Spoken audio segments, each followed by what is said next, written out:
வாழ்க்கையில சரி, தப்பு அப்படின்றது தான் இருக்கு. நல்லது, கெட்டது அப்படின்னு எதுவுமே கிடையாது. பொய் சொல்றது கெட்டது, கொலை பண்றது அதோட பெரிய கெட்டது. இது மாதிரி நல்லது, கெட்டது இருக்கு அப்படின்ற பொய்ய இந்த சமூகம் நம்பி ஏமாந்துகிட்டு இருக்கு.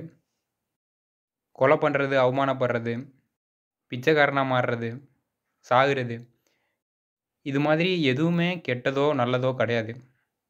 அதுதான் உண்ம. உண்மையிலே இந்த வாழ்க்கை ஒரு சொர்க்கம் தான். நல்லது, கெட்டது இருக்கு அப்படின்ற பொய்ய நம்பும்போது, இந்த சொர்க்கமான வாழ்க்கை நரகமா தெரியும்.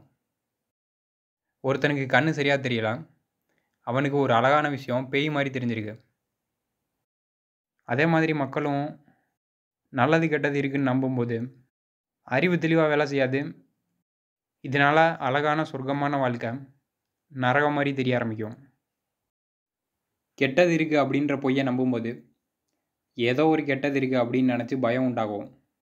கெட்டதுன்னு நம்புற விஷயத்த இன்னொருத்தன் பண்ணானா, அவன் மேல கெட்டது பண்ணிட்டான்னு கோவம் வரும்.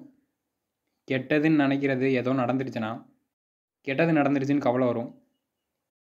ஆனா இந்த துன்பமெல்லாம் வந்ததுக்கு காரணம், வெளியில தான் பிரச்சனை அப்படின்னு நெனப்பாங்க. ஆனா உண்மையிலே பிரச்சனை மூளையில. மூளையில இப்படி கெட்டது இருக்கு அப்படின்ற பொய்ய நம்புறதுனால தான் இந்த துன்பம்லாம் வருது. எந்த அளவுக்கு கெட்டது இருக்கு அப்படின்ற பொய்ய மூளை ஆழமா நம்புதோ, அந்த அளவுக்கு பயம், கோவம் மாரியான துன்பங்கள் அதிகமா வரும். அந்த அளவுக்கு அழகான வாழ்க்கை நரகம் மாரி தெரிய ஆரம்பிக்கும். அதே மாதிரி ஏதோ ஒரு நல்லது இருக்கு அப்படின்ற பொய்ய நம்பும்போது, அது மேல ஆசை உருவாகும். ஆனா வாழ்க்கையில நல்லது, கெட்டது எதுவுமே இல்ல. எல்லாமே நல்லது தான்.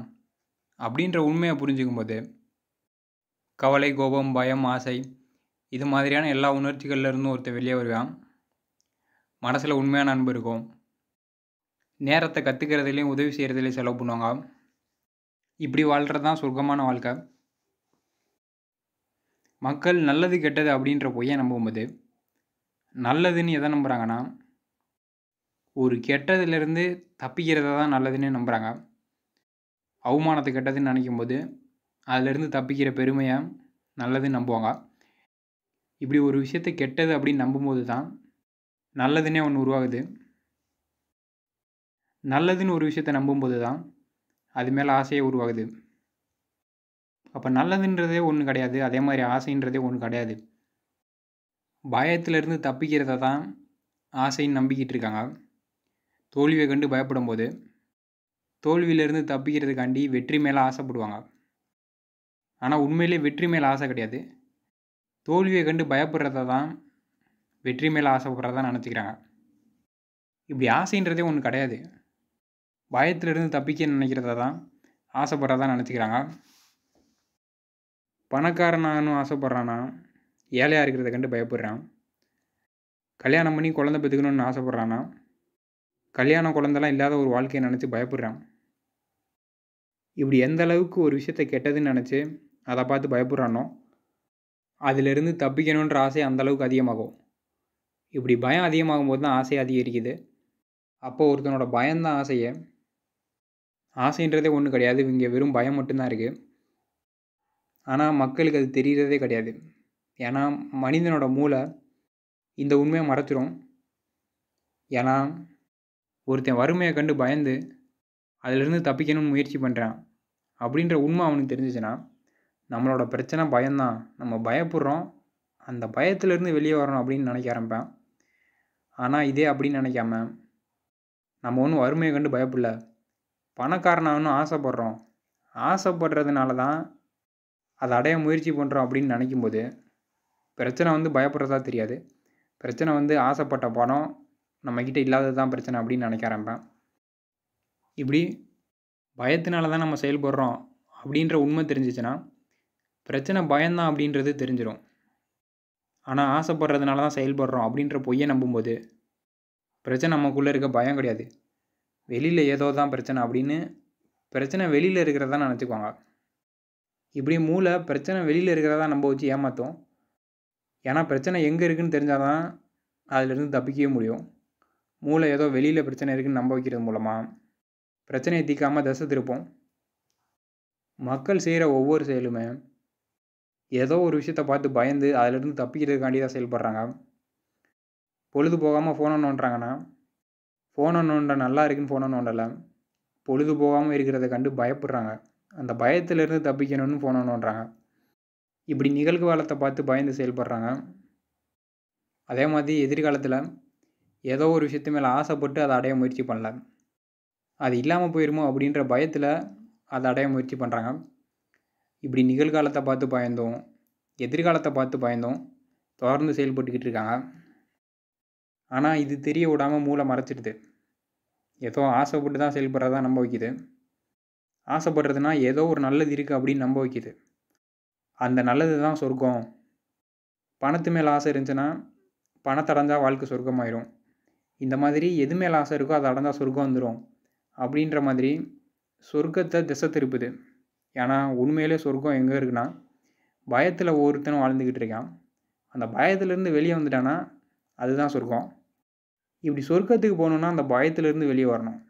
ஆனால் பயம்தான் பிரச்சனை, பயத்தை கடந்தால் தான் சொர்க்கம் வரும் அப்படின்றத மூளை மறைக்குது. ஏதோ ஆசைப்பட்டது கிடச்சா வாழ்க்கை சொர்க்கமாக மாறிடும் அப்படின்னு சொர்க்கம் வேறு எங்கேயோ இருக்கிறதா திசை திருப்புது. ஏன்னா சொர்க்கம் எங்கே இருக்குன்னு தெரிஞ்சால் தான் சொர்க்கத்தை அடையவே முடியும். ஒவ்வொருத்தனுக்குள்ளேயும் அளவுக்கு அதிகமான பயம் இருக்குது. ஆனால் அது அவனுக்கே தெரியறதில்ல. எதை பார்த்து பயப்படுறானோ அந்த பயப்படுற விஷயத்தை அடுத்தவன் பண்ணால் அவன் மேலே கோபம் வரும். அந்த பயப்படுற விஷயம் நடந்துருச்சுன்னா கவலை வரும். அந்த பயப்படுற விஷயத்துலேருந்து தப்பிக்கணுன்ற ஆசை வரும். இப்படி பயத்தில் இருந்து தான் அந்த எல்லா உணர்ச்சிகளும் உருவாகுது. இப்படி பயத்திலே இருக்கிறதுனால நல்லா வாழ்கிறதுனா என்னன்னு தெரியாது. ஏன்னா பயத்தில் இருக்கிறவன் தன்னோட பணம், பதவி இது எல்லாத்தையுமே பெருசாக காமிக்கணும். அப்படி பெருசாகிறது தான் நல்லா வாழ்கிறதுன்னு நினச்சிக்குவேன். ஏன்னா அவன் பயத்தில் இருக்கான். பயத்தில் இருக்கிறவனுக்கு தான் ஏதோ பெரிய ஆளாக இருக்கும்போது தான் கொஞ்சமாவது பாதுகாப்பாக உணர்வான். இப்படி பயத்தில் இருக்கும்போது வாழ்க்கையோட அழகை ரசிக்கவே முடியாது. ஏன்னா ரசிக்கணும்னா நின்று வாழ்க்கையை கவனிக்கணும். பயத்தில் இருக்கவே நிற்கவே மாட்டான். ஏதோ கெட்டது இருக்குதுன்னு நினச்சி அந்த கெட்டதுலேருந்து தப்பிக்க ஓடுவான். நல்லது இருக்குதுன்னு நினச்சி நல்லதை நோக்கி ஓடுவான். நிகழ்காலத்தை கண்டு பயந்து ஓடுவான், எதிர்காலத்தை கண்டு பயந்து ஓடுவான். இப்படி ஓடிக்கிட்டே இருப்பேன். அவனை பொறுத்த வரைக்கும் நிற்கிறது தான் ரொம்ப தப்பான விஷயம். ஏன்னா நின்னா பயம் தர்ற விஷயம் நெருங்கிடும். அதனால் நம்ம நிற்காமல் ஓடிக்கிட்டே இருக்கணும். இதனால் நிற்கிறது, ஓய்வு எடுக்கிறது, வாழ்க்கையை ரசிக்கிறது இதை பற்றிலாம் யோசிக்கவே மாட்டேன். அதெல்லாம் தப்புன்னு நினைப்பேன். ஒருத்தன் வாழ்க்கை எந்த அளவுக்கு அழகாக இருக்குது அப்படின்றது, எவ்வளோ தூரம் ஓடிருக்கான், பணம், பதவி இதெல்லாம் எந்த அளவுக்கு சேர்த்துருக்கான் அப்படின்றத பொறுத்து கிடையாது. அவன் ஒவ்வொரு நாளும் எப்படி வாழ்கிறான் அப்படின்றத பொறுத்து இருக்குது. ஒவ்வொரு நாளும் நிகழ்காலத்தை பார்த்தும் எதிர்காலத்தை பார்த்தும் பயந்து ஓடிக்கிட்டே இருந்தானா அது ஒரு அருவருப்பான வாழ்க்கை. ஆனால் ஒவ்வொரு நாளையும் உண்மையான அன்போட கற்றுக்கிறதுலேயும் உதவி பண்ணுறதுலேயும் நேரத்தை செலவு பண்ணானா அதுதான் ஒரு அழகான வாழ்க்கை. கெட்டது இருக்குது அப்படின்னு நம்புறதுனால தான் பயமே உருவாகுது. எந்த கெட்டதுமே இல்லை அப்படின்ற உண்மையை புரிஞ்சுக்கும் போது பயம் போயிடும். பயம் இருக்கிற வரைக்கும் வாழ்க்கை அருவருப்பாக தான் இருக்கும். சின்ன பிள்ளையாக இருக்கும்போது ஒருத்தனுக்குள்ளே பெரிய பயமே இருக்காது. அவன் பாட்டுக்கு ட்ரெஸ்ஸு போடாமல் சுற்றிக்கிட்டு இருப்பான். அதே மாதிரி இப்போயும் பயத்திலேருந்து வெளியே வந்து ட்ரெஸ்ஸு போடாமல் ஊரை சுற்றினீங்கன்னா வாழ்க்கை சுருக்கமாயிரும். ட்ரெஸ்ஸு போடாமல் சுற்றணுன்ற அவசியம் கிடையாது. ஆனால் அந்தளவுக்கு உங்களுக்கு தைரியம் வந்துச்சுனாலே போதும். சின்ன பிள்ளையாக இருக்கும்போது அந்தளவுக்கு தைரியத்தோடு தான் இருந்தீங்க. ஆனால் இந்த சமூகம் அறிவுரை சொல்லும். அறிவுரையில் என்ன இருக்கும்? இது நல்லது, இது கெட்டது அப்படின்ற விஷயந்தான் இருக்கும். வாழ்க்கையில் எதுவுமே கெட்டது கிடையாது. இப்படி நல்லது கெட்டதுன்னு பிரிக்கிறது தான் கெட்டதே. ஆனால் அந்த கெட்டதை தான் அறிவுரை அப்படின்ற பேரில் சொல்லுவாங்க. இதே தான் உங்கள் மூளையும் எது நடந்தாலும் இது இப்படி நடந்துடக்கூடாது, இது கெட்டது, இது நல்லது அப்படின்னு தொடர்ந்து சொல்லிக்கிட்டே இருக்கும். இப்படி இந்த சமூகமும் உங்கள் மூளையும் அறிவே இல்லாத முட்டாள்தனமான அறிவுரைகளை சொல்லி தான் வாழ்க்கையை நரகமாக்கிட்டாங்க. இப்படி சமூகம் சொல்கிற அறிவுரைகளையுமே இந்த சமூகம் சொல்கிறது எல்லாமே உண்மையிலே சரிதானா அப்படின்னு 6வது அறிவை பயன்படுத்தி யோசிக்காமல் அப்படியே நீங்களும் நம்பிடுவீங்க. இதே நீங்கள் இப்போ இருக்க சமூகத்தில் பிறக்காமல் வேற ஒரு சமூகத்தில் பிறந்திருக்கீங்க. அந்த சமூகத்தில் ட்ரெஸ்ஸு போடாமல் சுற்றுறதெல்லாம் ஒரு சாதாரண விஷயந்தான் அப்படின்னு இருக்கும்போது அப்போ அந்த இடத்துல உங்களுக்கு ட்ரெஸ்ஸு போடாமல் இருக்கிறது ஒன்றும், ரொம்ப பெரிய பயமுறுத்துகிற விஷயமா இருக்காது. அது ஒரு சாதாரண விஷயமா தான் இருக்கும். இப்படி சமூகம் எதை சொன்னாலுமே அது உண்மையிலே சரிதானான்னு யோசிக்காம, அத அப்படியே நம்பிறது. உங்க மூளை தான் அத அப்படியே நம்ப வைக்குது. இந்த சமூகம் சொல்றத அப்படியே நம்பாம, உண்மையிலே எது சரி அப்படின்னு யோசிச்சிருந்தா, வாழ்க்கையில நல்லது கெட்டதுன்னு எதுவுமே கிடையாது. எல்லாமே நல்லது தான் அப்படின்ற உண்மைய புரிஞ்சிருப்பீங்க. வாழ்க்கை சொர்க்கமாவே இருந்திருக்கும்.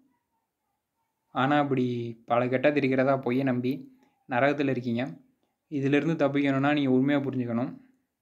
நீங்களா யோசிச்சீங்கன்னா, உங்களுக்கு உண்மைய புரிஞ்சுக்கிறதுக்கு கஷ்டமா இருக்கும். நீங்க உண்மையா புரிஞ்சுக்கணும்னா, மத்தவங்கள்ட்ட போய் உண்மைய பேசி புரிய வைக்கணும். அப்படி பண்ணும்போது உண்மைய இன்னும் வேகமா நீங்க புரிஞ்சுக்குவீங்க. ஆனா உண்மைய சொல்றதுக்கு கூட உங்களுக்கு பயம் இருக்கும். ஆனா அந்த பயத்திலிருந்து வெளிய வந்து உண்மைய புரிய வைக்கும்போது, உங்களாலயும் உண்மைய எளிதில புரிஞ்சுக்கிட்டு, பயத்திலிருந்து வெளிய வந்து நரகத்திலிருந்து சொர்க்கத்துக்கு வர முடியும்.